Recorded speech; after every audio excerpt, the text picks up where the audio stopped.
check. Good morning, everybody. Welcome. Glad you're here. Yay.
Good morning, everybody. Woo! I woke you up, myself included in that. Good to see you all here. There are a lot of schools on midwinter break this weekend, so I know some families took that opportunity to get out of here and go have some family fun, so that's wonderful. If you are joining us online, maybe you are away for the weekend. We hope you're having a wonderful time. A couple of things that you need to know about. All of these things you've heard about already, but they're just reminders. Branch students, you all meet tonight, right here, 6 o'clock to 7:30, for one of your normal, is it ever normal? No. Normal, routine, whatever. Come here tonight, 6 o'clock. And then, which one do you have next up there? Sorry, my thing got messed up.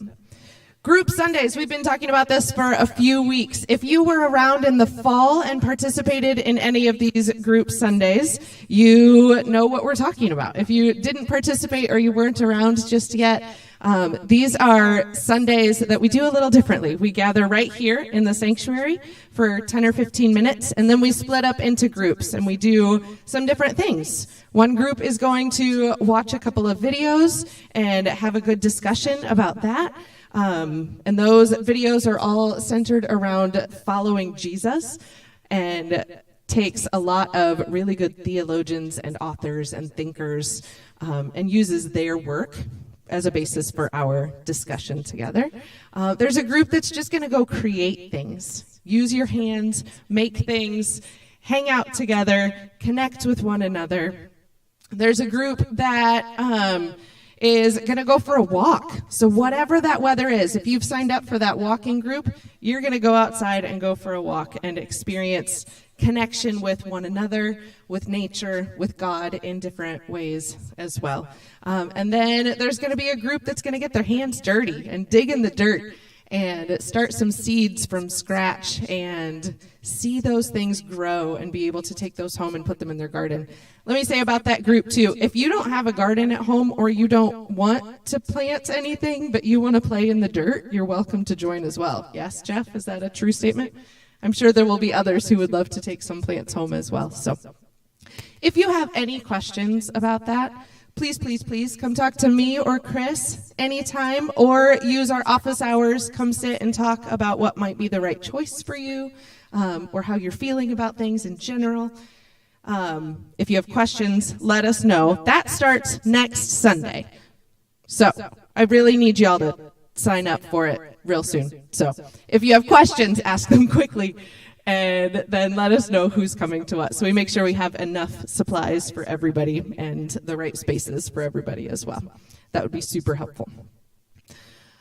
This Wednesday is also the beginning of Lent, the 40 days that lead up to Easter.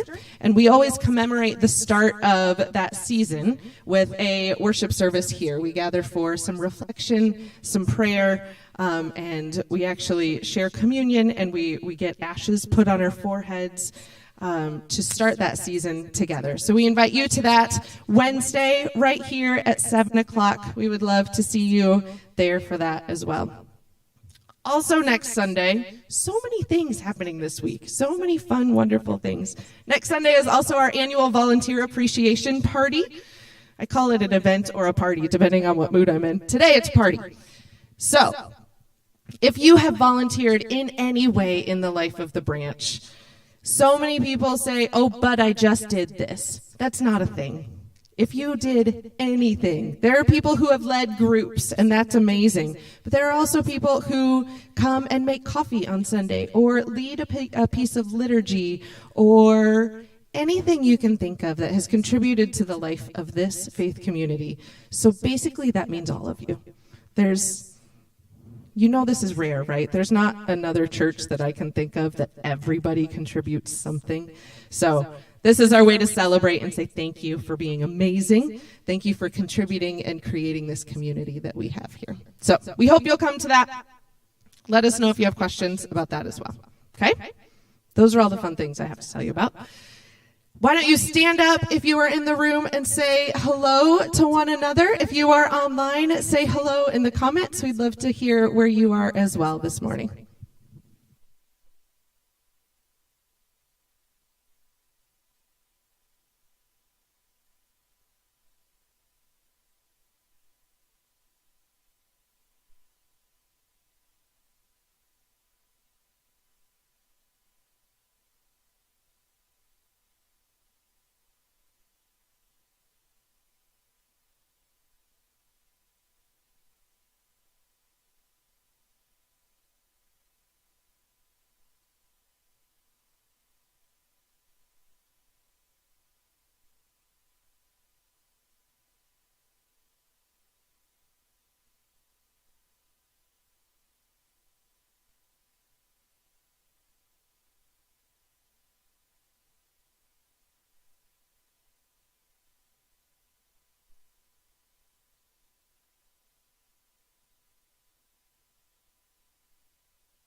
All right, friends, I'm going to invite you to come back to your seat. I'm also going to invite Mark Carroll to come up and lead us in the candle lighting that we've been using each week in this series, in this Sabbath series.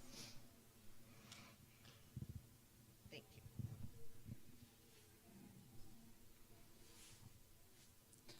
you. Lord of creation, create in us a new rhythm of life, composed of hours that sustain rather than stress, of days that deliver rather than destroy, of time that tickles rather than tackles. To our packed full planners, to our over-caffeinated consciences, to our suffocating selves, drowning in a sea of deadlines and death chimes, by your ever-restful grace. Your Sabbath rest enters into us. In the name of our Creator, our Liberator, our resurrection and life, we pray. Amen.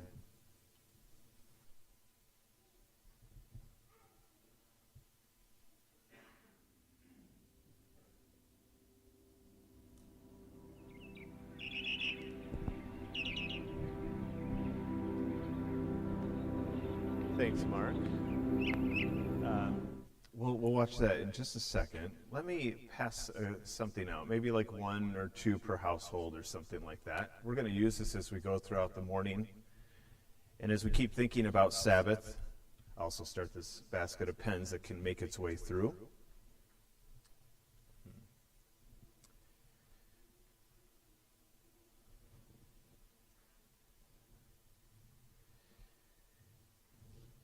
We've been talking about Sabbath for a number of weeks now, and this is our final Sunday having that conversation. And you probably remember, or maybe you know, that Sabbath is something that began not with human beings, but with God, working for 6 days, creating the cosmos, and then some theologians argue and suggest that the culmination of creation is actually the 7th day of rest. It's an interesting idea to stew on a little bit. I think often the story, by the way, is that human beings are the pinnacle of creation. And there's an argument perhaps to be made for that, but it's quite egocentric. I will also offer that. And so, just maybe not. Regardless, some say, hey, actually the final thing that God does is chooses to rest. We've been talking about how that rest, how Sabbath has something to teach us about time, about work, of course, about our relationships with each other and with God. And today we're going to talk about what Sabbath has to say about our relationship with creation, which may not be something that we often think of when we consider the Sabbath. But here's one of my favorite verses, I think, or a little collection of verses from Psalm 19. The heavens declare the glory of God. The skies proclaim the work of God's hands. Day after day they pour forth speech. Night after night they reveal knowledge. They have no speech. They use no words. No sound is heard from them. Yet their voice goes out into all the world. Their words to the ends of the world. And then this from Romans 8. It's really an interesting thing that Paul says here. With eager hope, the creation looks forward to the day when it will join God's children in glorious freedom from death and decay. The creation has eager hope. For we know that all creation has been groaning as in the pains of childbirth right up to this present time. So scriptures seem to say that creation has a voice, has something to say. It laments, and it bursts forth with praise. And so with that little bit there, I want to invite us to watch a video here that reminds us of this truth and of the voice of creation and the invitation of creation to us. And then we're going to sing a song that continues to speak about that. But let's watch this for a couple minutes.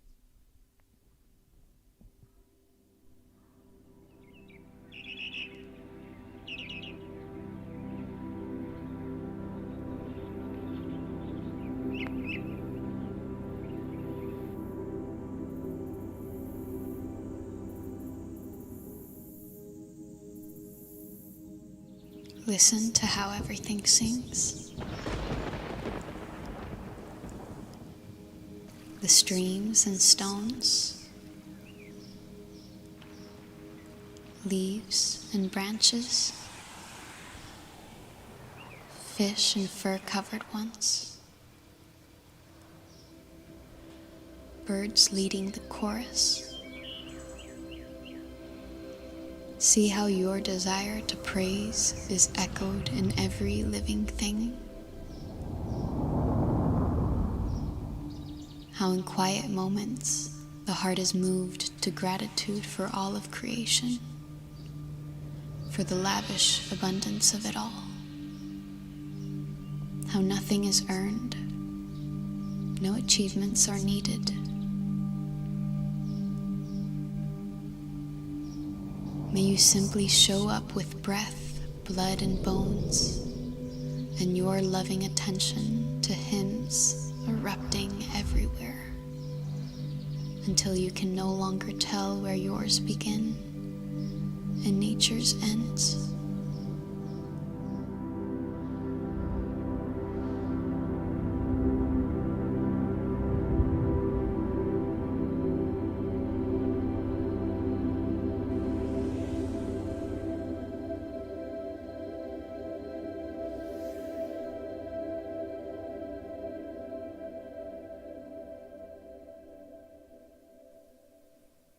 All creation sings, and so do we as part of creation. So let's stand and add our voices to the voices of the wind and the stars and the sky.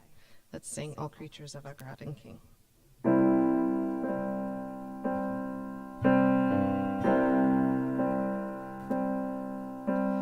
All creatures of our God and King, lift up your voice and with us sing.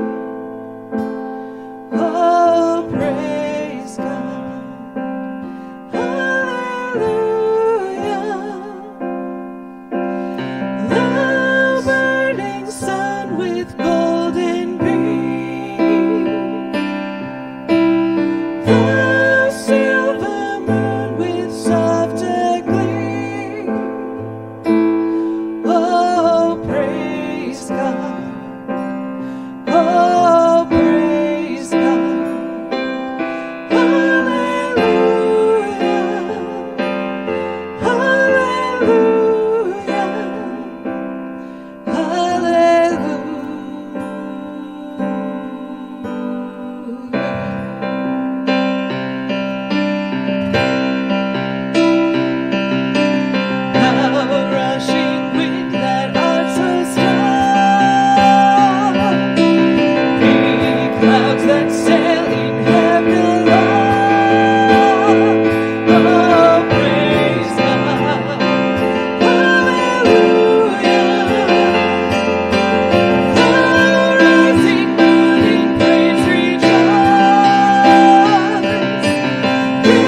may have a seat unless you are in preschool through 4th grade and are planning to head downstairs with Mike and Janelle for Branch Kids this morning.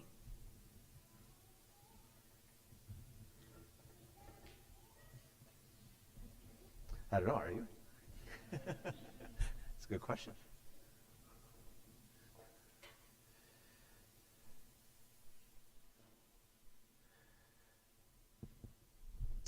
Well, again, good morning, everyone. Nice to see you. Nice to have the sun shining. Would you agree? Maybe that helps us sing a little bit more easily this morning. I want to begin by showing you something from my beginnings. Check this out. This is where I grew up. South and east of here.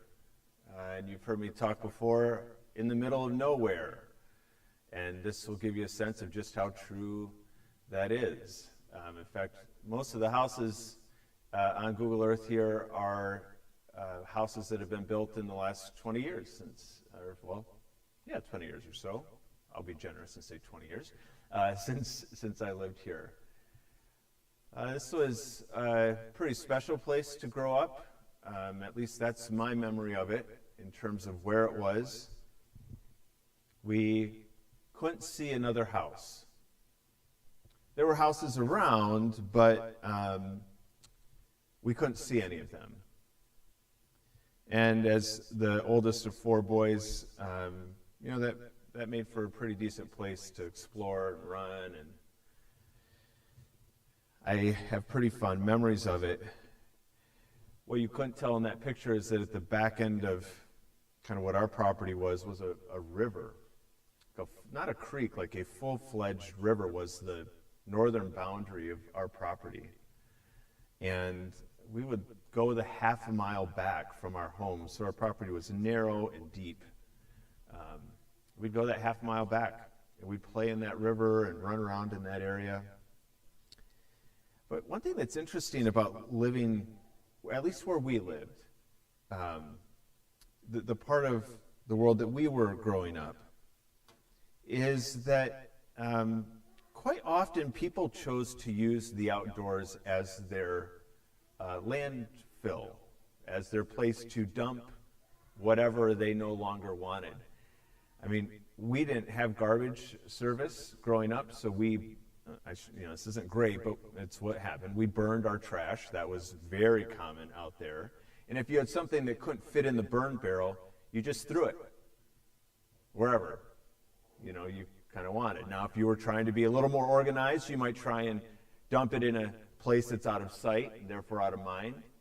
But what that meant was that as we would wander around in the woods, we'd stumble on all sorts of things, like rusted car frames, big old metal barrels, which contained, I don't know what, maybe I'm glad to have never discovered what.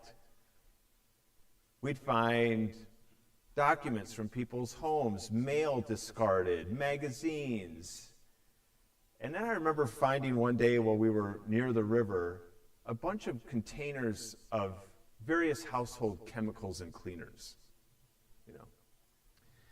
Mostly empty, but not completely. And I remember, I don't know how old I was, 12, 13 years old, knowing enough to know that this wasn't the way that it was supposed to be. There was something that wasn't quite right about stumbling on this pile of discarded trash in the middle of the woods.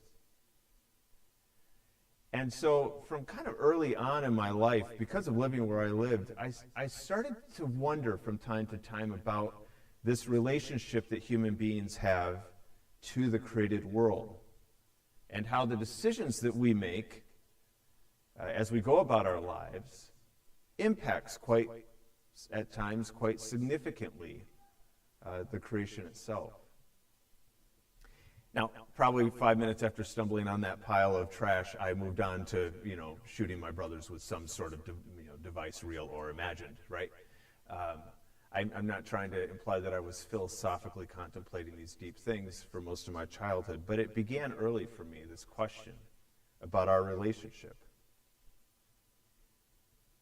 It's interesting as we think about Sabbath here, and again, as I mentioned a moment ago, we've talked about time and work and relationships. I think Sabbath also has something to say to us about this relationship between us, part of the creation, and the rest of the created world.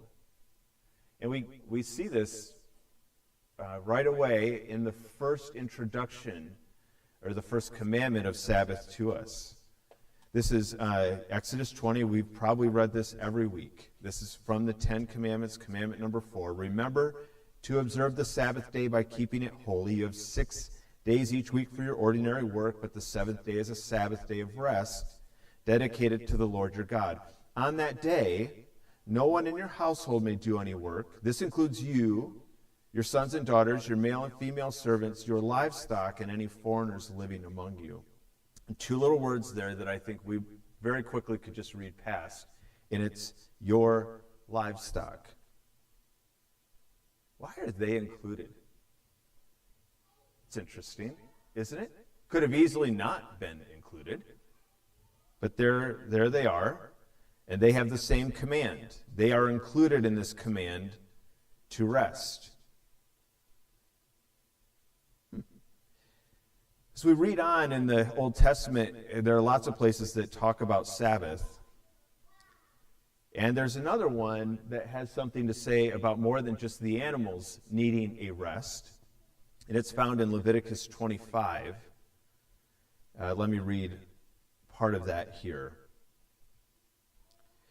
While Moses was on Mount Sinai, the Lord said to him, so this is a record of that time when Israel's getting the 10 Commandments, but it's after the 10 Commandments have been given. Give the following instructions to the people of Israel. When you've entered the land I am giving you, the land itself must observe a Sabbath rest before the Lord every 7th year. For 6 years you may plant your fields and prune your vineyards and harvest your crops. But during the 7th year, the land must have a Sabbath year of complete rest. It is the Lord's Sabbath. Do not plant your fields or prune your vineyards during that year. It goes on. And don't store away the crops that grow on their own, or gather the grapes from your unpruned vines. The land must, is God being clear here? The land must have a year of complete rest. But you may eat whatever the land produces on its own during its Sabbath. This applies to you, your male and female servants, your hired workers, and the temporary residents who live with you. Your livestock and the wild animals in your land will also be allowed to eat what the land produces. So we have this weekly Sabbath rhythm. Every 6 days of work is followed by a 7th day of rest. And if the people who lived in that day and time, certainly in a primarily agrarian culture, if the people rested on the 7th day, then guess what that meant? The land got rest as well. So every week there's a rhythm, and now we read in Leviticus that every 7 years there's to be a Sabbath year. 6 years of work and a year of rest. And notice that in the 7th year, human beings are allowed to work. Did you notice that? This is interesting to me. God doesn't say, hey, in the Sabbath year you shouldn't like carry out your businesses. God doesn't say you shouldn't take care of your livestock or mend the fence, or none of that is there. Human beings are allowed to work. It's what that gets the rest? It's the land.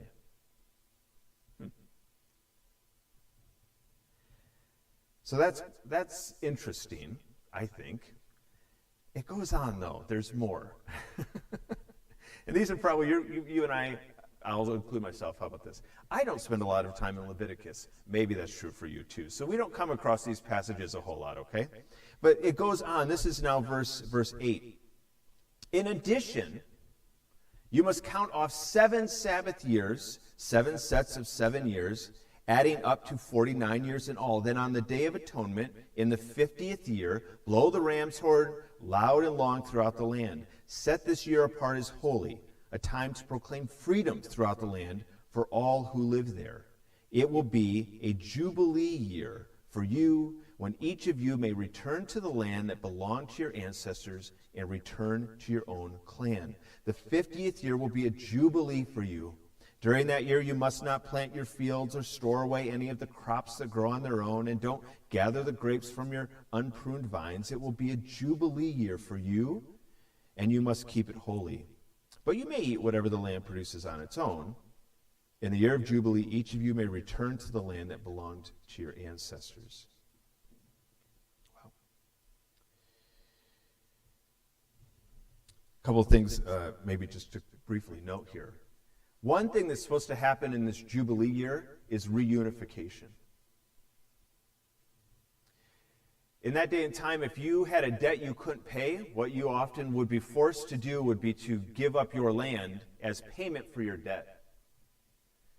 The Jubilee year hits the reset button on all of that.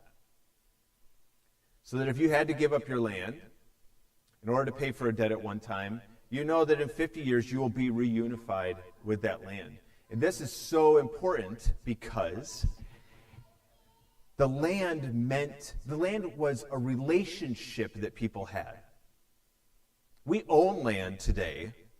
I don't know that we tend to think about the land that we have as something we have a relationship with, at least not primarily. In Israel, this is the way they would have thought of it. This is part of our collective clan. This is part of who we are. Part of our identity is very much connected to this particular parcel. So there's reunification happening, and there's, again, rest.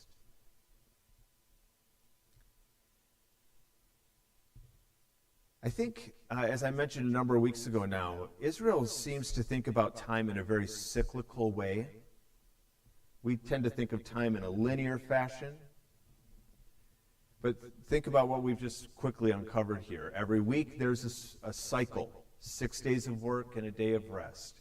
And then there's 6 years of work and a year of rest. And then there's these 49 years and a year of Jubilee. That's the intention. It's God's intention.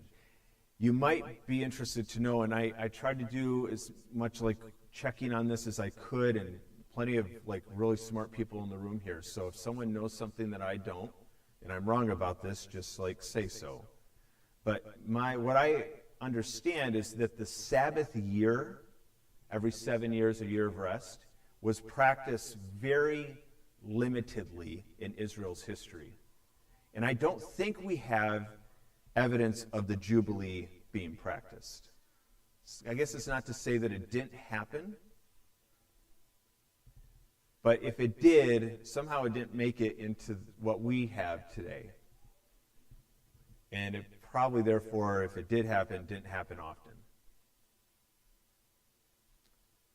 I wonder why.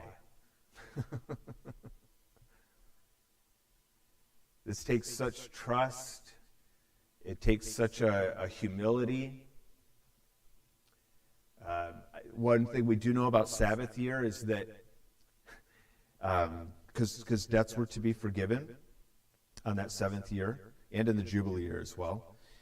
So what people would do if they knew that someone was coming to them in the 6th year, right, and they needed money, and they were going to ask for a loan, they wouldn't give it to them. There's some evidence of this in the scriptures. And so, because they wouldn't be able to really make much of a profit on it, right? There was no time for them to get back interest on the loan, and they knew they'd have to forgive it. So, this is God's intention. Israel seems to struggle with it. I think we do too. Not in the same way. You probably didn't grow up being taught you should have a Jubilee year. But this idea that the earth needs to rest, I don't think that idea is very much in our kind of cultural milieu. I don't think that's very present. I think what instead is much more common is the idea that you and I, as people, must work always And the land must work as well, always. That the land is something to leverage for our benefit.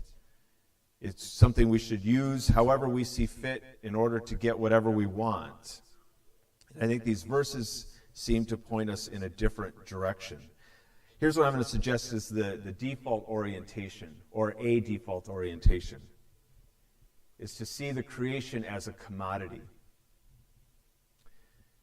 A number of weeks ago, we talked about how we, in our culture today, often see time as a commodity. Time is money, right? An object to leverage. I could have talked about, over the last couple weeks, about how we often see people as a commodity. It's true. How can I leverage that relationship? How can I say the right thing in this conversation in order to get something out of that person? I mean, that's an objectification of a person, and we objectify people in lots of other ways. I think we do this with creation as well. We tend to see it as this thing to maximize and to leverage for our benefit so that we might get more of whatever it is that we are looking for. One kind of anecdote of this is the way in which we talk about the creation. We often refer to it as a natural resource, right? Interestingly, I also for a lot of years worked in human resources. Clues, I think, that language is a clue into the way that we think about those two things. Again, as objects, as commodities. And I just am curious, what does that do to us and to our relationship with the world when we see it as a thing to maximize? Especially when, as we read a moment ago, the creation, as Scripture sees it, well, what is the creation? What does Scripture do with creation? I mean, often I think it seems to personify it. Creation has a voice. Creation laments. Creation groans. Creation longs for. Isn't that interesting? Well, maybe not. I think it's kind of interesting that this natural resource that we quickly turn into a thing, Scriptures often talk about with relational language. The trees clap their hands, and the stars pour forth speech.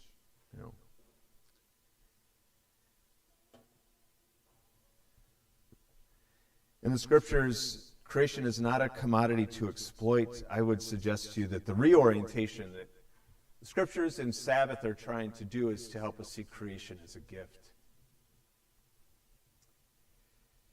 A gift to look after, a gift to care for. Now, I grew up with a certain version of Christianity that definitely saw the creation as a commodity,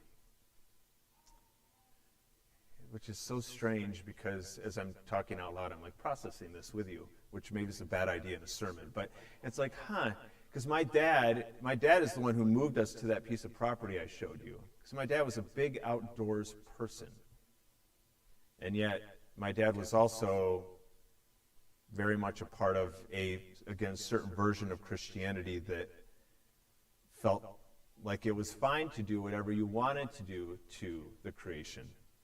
And I often heard things like, hey, in Genesis 1, we're told that we can rule the birds of the air and the fish and the things that scurry on the ground. I love that little line there in creation.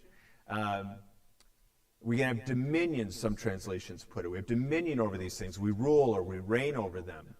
It's true, that is in Genesis 1.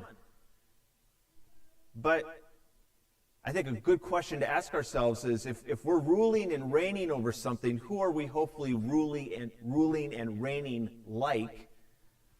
Hopefully, our rule and reign is like that of God's, and who is God? Someone who just uses the things of creation for God's own bidding? It doesn't quite line up. But people have often pointed to Genesis 1 and said, hey, that is reason to kind of do whatever we want. Whatever we want. I would then also point to Genesis 2, in which Adam is first given the responsibility of, the words there are to tend and to care for the earth. Tend and care. Those are not exploitative words. Those are very caring. Tend and care. Yeah, very caring words. It checks out, you know. Someone in my upbringing, though, would say, but Genesis 3, the fall happens, the fracturing of our relationship with God and with each other and with the land, and that is in Genesis 3. It is. Adam is cursed with like this life of toil with the earth. But even if that is true, that we now have a fractured relationship with the earth, that doesn't mean we just throw up our hands and say, well, I guess then we do whatever we want to it, right? No. I grew up kind of with this way of thinking of the creation as a commodity. So do what you want. I'm just not sure that is what is actually there in the scriptures. I think what we are told to do is to be in a relationship, to see the creation as a gift to tend and care to, and a gift to enjoy. Isn't that what you do with gifts? Hopefully, if it's a good gift. If it's a good gift, you enjoy it. And I think that's exactly what is to be the case with creation. We're meant to enjoy it. The rabbis, if you don't know Jewish kind of tradition and ways of approaching the scriptures, the Jewish people are excellent at just ruminating and wondering and stewing over the scriptures and reaching different viewpoints and ideas and offering this possibility. And they're much more free, it seems, than at least a lot of Christianity today. And so they wonder, like, what's God doing on day 7? What is God, the divine, doing on a day of rest, you know? And a lot of rabbis say, well, we kind of have a clue in the first part of Genesis 1, because every time that God creates something, it's like, that is good, you know, right? That is good, it's good, it's good, it's good. And so a lot of rabbis suggest that what God is doing on the 7th day of Sabbath is just delighting in creation. Just enjoying what has been made. And when you think about it, if you were to take a period of time, I know we don't have like 24-hour Sabbaths anymore, but let's just imagine you had an afternoon of Sabbath and you did not do any work. We've got to think about what we mean by work very carefully. We've been trying to do that in this series, right? I'm not just talking about what you get paid to do if you have an employed job. Work can mean a lot of things. So you got to define what work means. But let's say you had an afternoon, this afternoon, where you did no work. What else is there to do then but enjoy? What else is there to do except the things that you really like doing, the things that bring you delight? And so I think this gift that we've been given is meant to be tended and cared for. That is a responsibility. And it's meant to simply be enjoyed. So let me ask a couple of questions as we kind of wind down here. How could your Sabbath include the enjoyment of creation?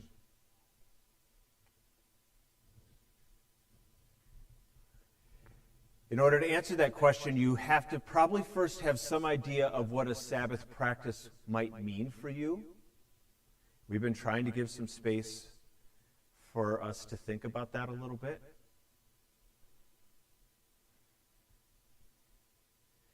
And I'm not suggesting to you that your Sabbath practice must include creation, but maybe it's worth considering. Oh, I'm not a nature person, though. I like running water and electricity. Thank you very much. You don't have to be like backpacking the Appalachian Trail to enjoy creation or to somehow include it in your Sabbath practice. You know what I love to do? I love to read a good book. That is so enjoyable to me. It's so meaningful to me. I get done. I feel refreshed. Well, I don't know. What if, a crazy idea, and this is very much off the top of my head, so it might be a bad idea, but what if you do you have a plant in your home? You don't have a plant in your home? Well, why don't you go buy a plant? A flowery, something you find beautiful, and why don't you put it right next to you while you read your book?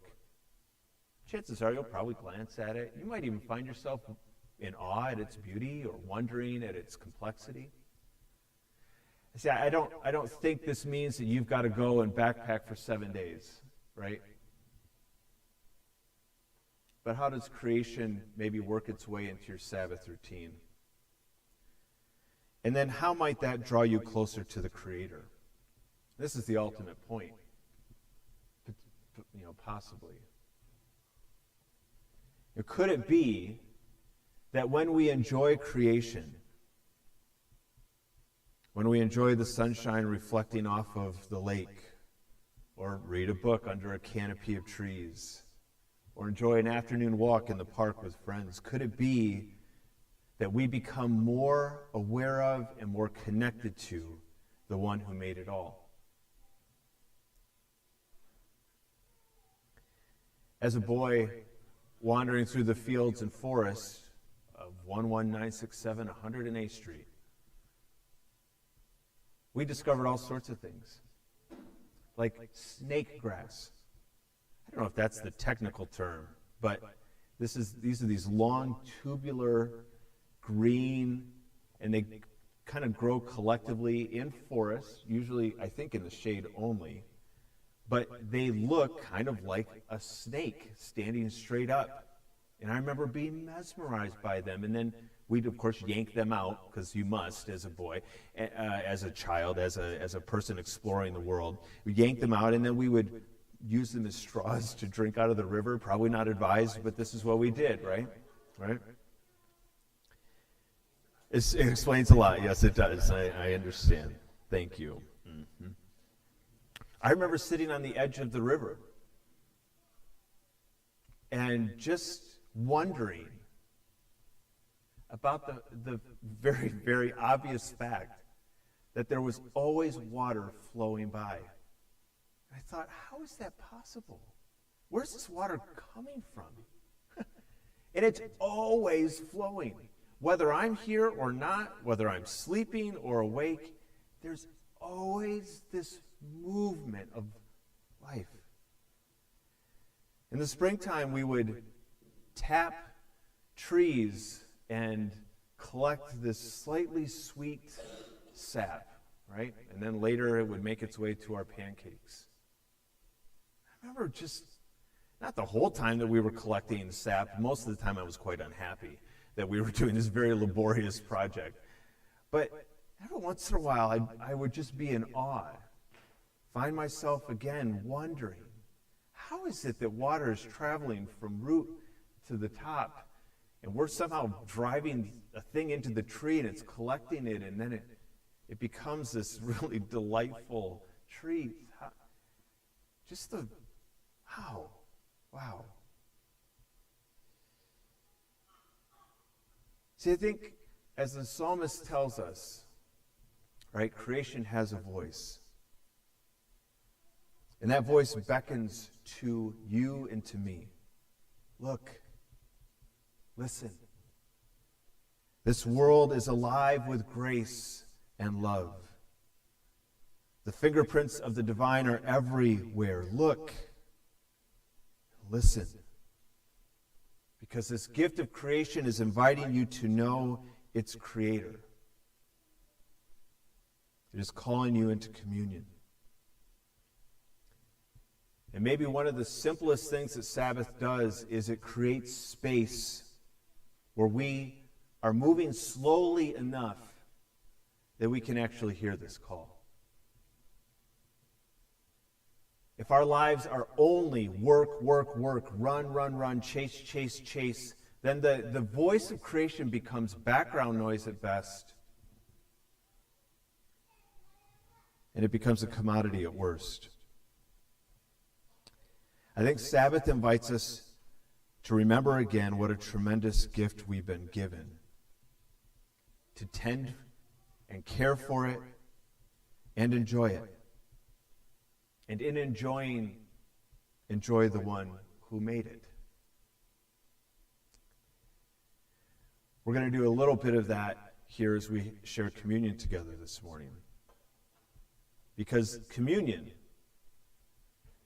leans into the created world. It flows out of, it is deeply connected to grains and grapes, sugars and salts. It's here in these simple things that we share each week.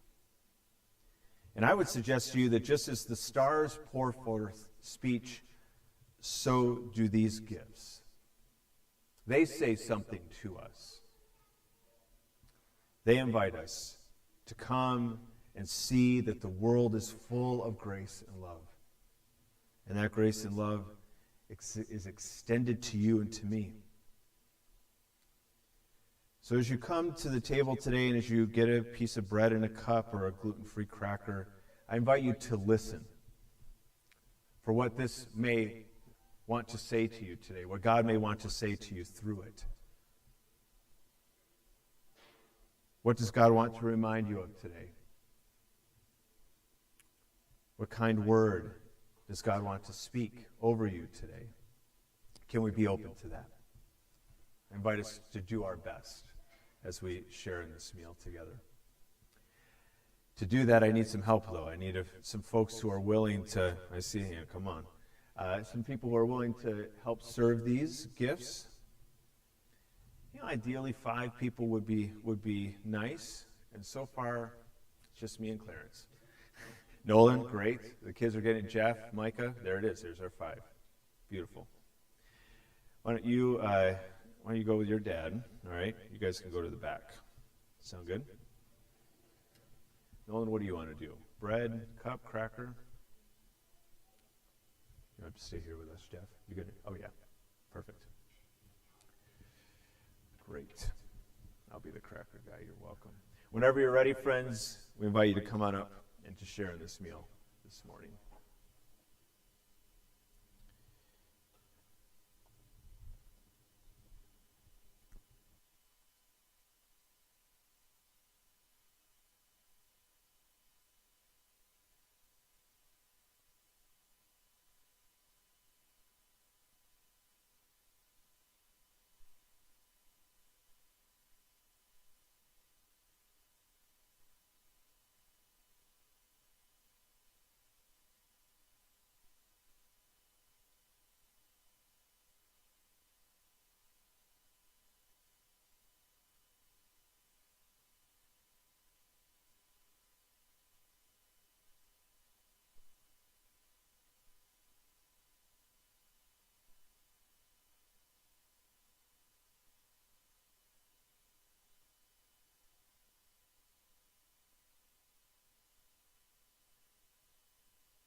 I trust that if you're at home, you had time to grab whatever you needed to share in this with us.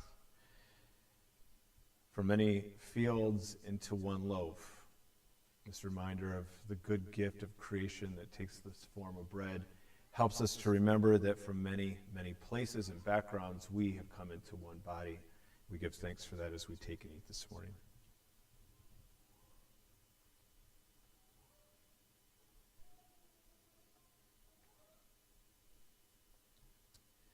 And from many vines into one cup.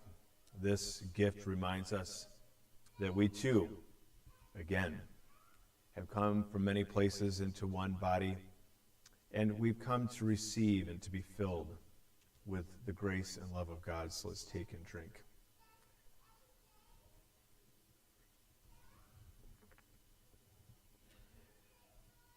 The good gifts of God for the people of God. We'll pass around this little basket here that you can put your cup in.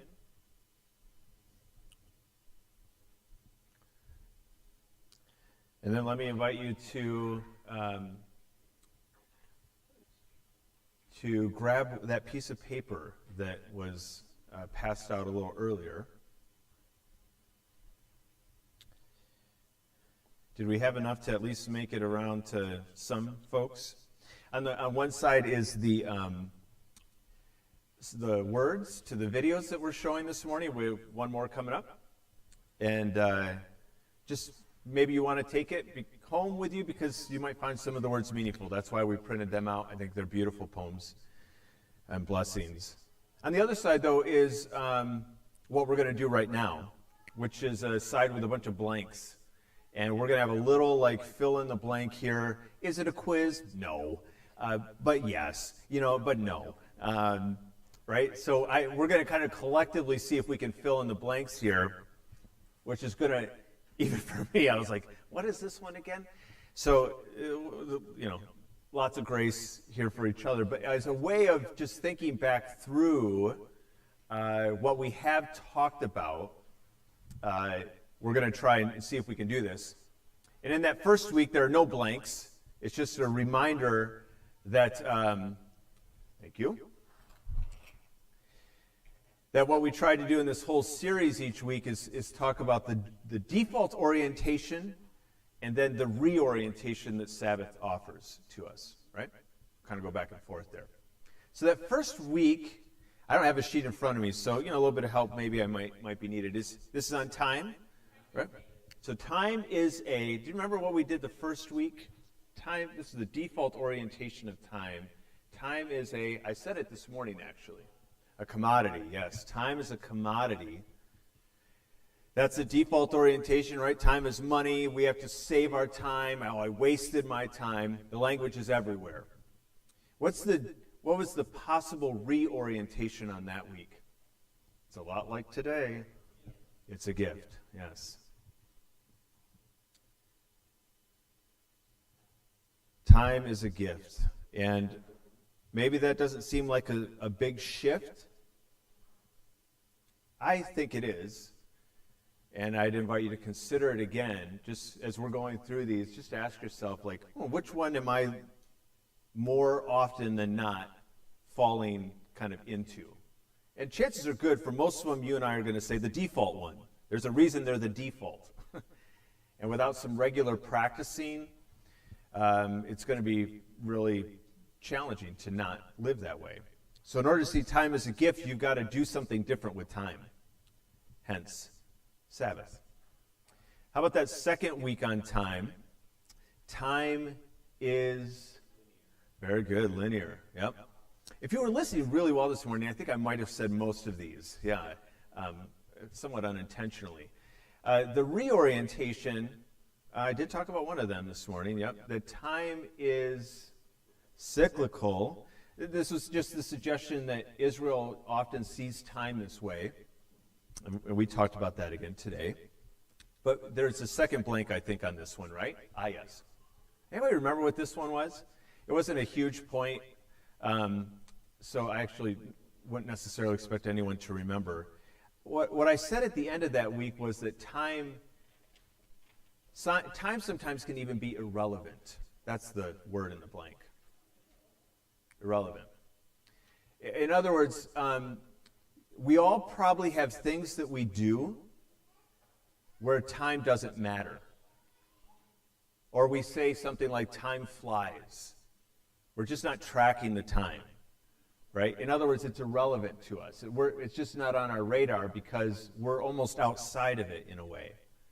And my suggestion at the end of that week was to really consider having your Sabbath practices include or be those things in which you just lose track of time.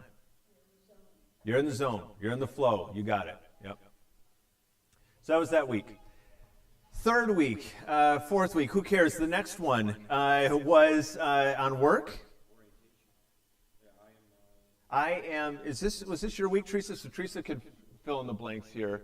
Anybody want to take a guess? I told you already. Work, yeah, my bad. I am my work is that first blank. Anybody want to take a stab at what the other possible blanks are for reorientation?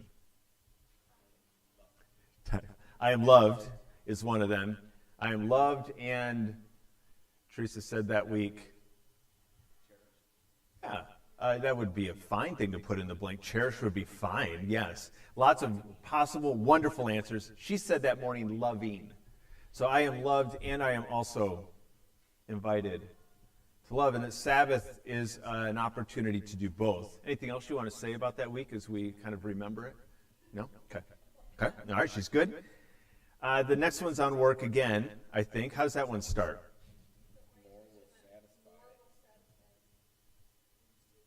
Oh, yes, it leads to two things, two kinds of people.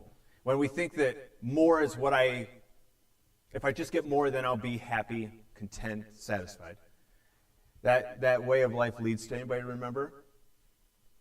Anxious and divided. Because there's never more enough to satisfy. As soon as you get more, you always then want more. It never really ends. And that creates a lot of anxiety. Well, then, is there enough? Will I ever get enough? What if I thought this was going to be it? It creates a lot of anxiety. And it creates very divided people. And this is where we talked about Jesus saying, hey, you can't serve two things. You can't give your heart to two things. You're either going to love one and despise the other. He's talking about money and God as the two things in that example from Matthew 6. But you could put any two things, God and, whatever else is your more, put it in that blank. It will lead to anxiety and division. So what's the reorientation? What can Sabbath help us become as people? It's the opposite of those two. Calm and united. That's not bad. Yeah, that could have worked. What did I say that week? I said content and whole. But it's the same ideas. Yeah, it all works. Content and whole. It's not like if you go and practice Sabbath this afternoon, you're going to walk out completely content and completely whole, right? But it moves us in that direction. Because when you stop working, this is still a work week, right, that we're talking about here, right? We're still talking about work on this one. When you stop working, what you realize is that the world keeps moving and functioning, and things don't fall apart. And you don't, so in other words, you keep telling yourself, I've got to work, because it's the only way to get more, and more is the only way that I'll be satisfied. When you stop, you realize the lie that is. Oh, I stopped working, and things didn't fall apart. My family still loves me, right? I still do have things that give me meaning. On and on it goes. So Sabbath can be helpful in creating more contentment. The next week, help me out here. How's it start? Sabbath is centered in, rules. That's the default orientation. Gold star to Kevin. Sabbath is centered in rules. We talked about all the ways that this happens. We were reading about Jesus and his disciples walking through the fields, getting in trouble for picking a few grains of wheat. What does Sabbath help reorient us towards? Yeah, relationships, that's right. We make it about rules. Sabbath is primarily about relationship. It's meant to be dedicated to the Lord. That's our relationship with God. And it involves everyone. It literally says that. Sabbath involves everyone in your household. You're all supposed to stop working. Why? Like I said today, when you stop working, what else is there to do but enjoy each other and the people you love? Is there one more? Oh, good. What is this? How does this one start? Oh, this is today, yeah. Creation is what's the commodity? That's right. And we're meant to be reoriented towards the view that creation is a gift. Yeah, good. Full circle. Here we are. Yeah, come on, baby. Just right around again. It's a miracle. It's a miracle. The final thing I'll just invite you to mull over a second. We're going to sing one more song, a song we've been singing throughout this series on slowing down. What's your Sabbath practice? I think it would probably be amiss if we spent 8 weeks talking about Sabbath and none of us did anything differently in our rhythm of work and rest. Because my guess is that all of us, young and old, have room to grow in having a more regular pattern of rest that teaches us or can teach us all the things we've just talked about. So what is a Sabbath practice for you? And as we've been saying, it probably is not going to be a 24-hour day to start, maybe not ever. What could it be, though? When could you carve out time to not work, to rest, to enjoy? What would that look like for you? I think that's kind of the question hanging in the air for all of us, myself included. So mull that over. There's space on the sheet if you want to write something down, if you know what that might be. If it isn't, draw a question mark and make a commitment to yourself to keep stewing on it. All right. We're singing this song, yes? Yeah. Which is a song that, again, is about Sabbath and slowing down. And sing it with us, or use the space and the words to, again, help you think about what your next step might be. Okay? Should we stand? Yeah. Let's stand and sing, or stand and contemplate. Let's join together in this. Sorry.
Oh, good friend, slow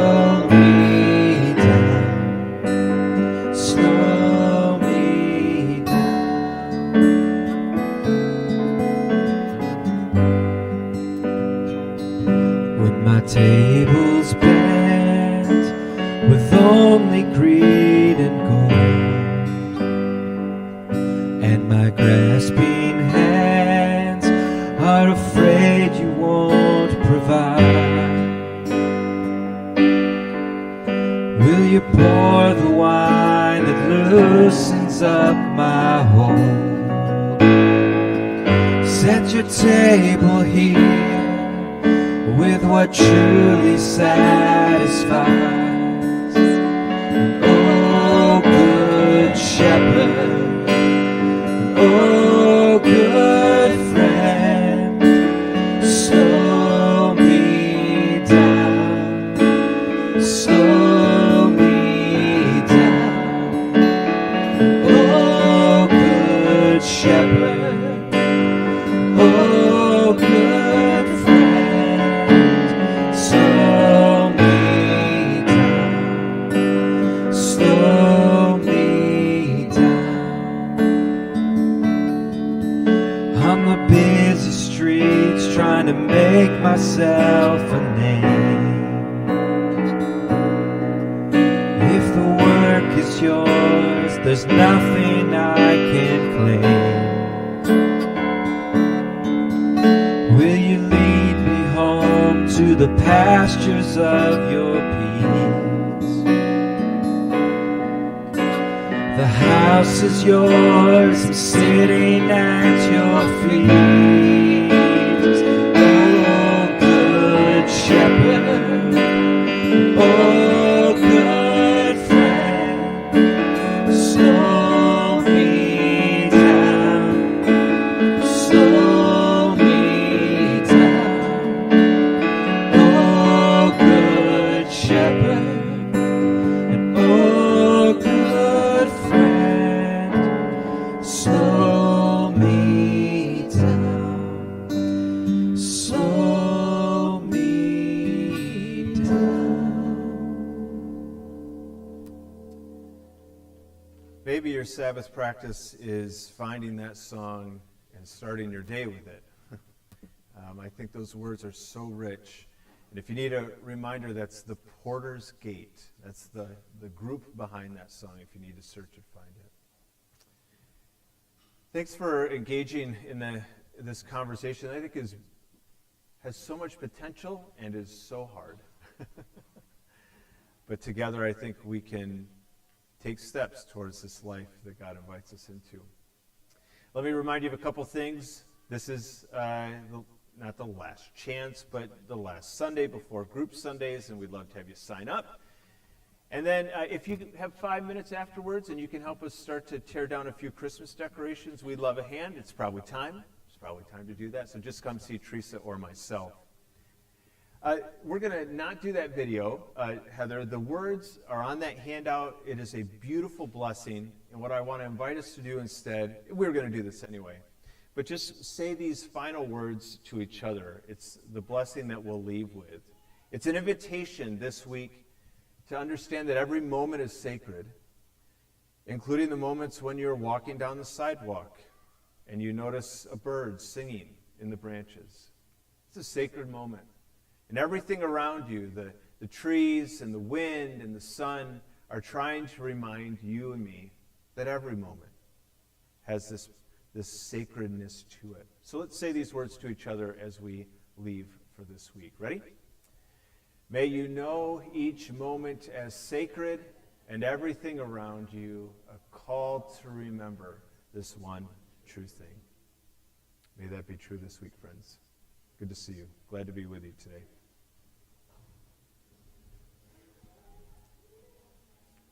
Yeah. It is every other week. Yeah, thank you. Over creation, my mother-in-law and father-in-law visited some friends this week. Yeah. This is the picture she sent. That's awful. My word. I just am like, I don't feel good about that. No, I don't feel good about that at all. Nope, not at all.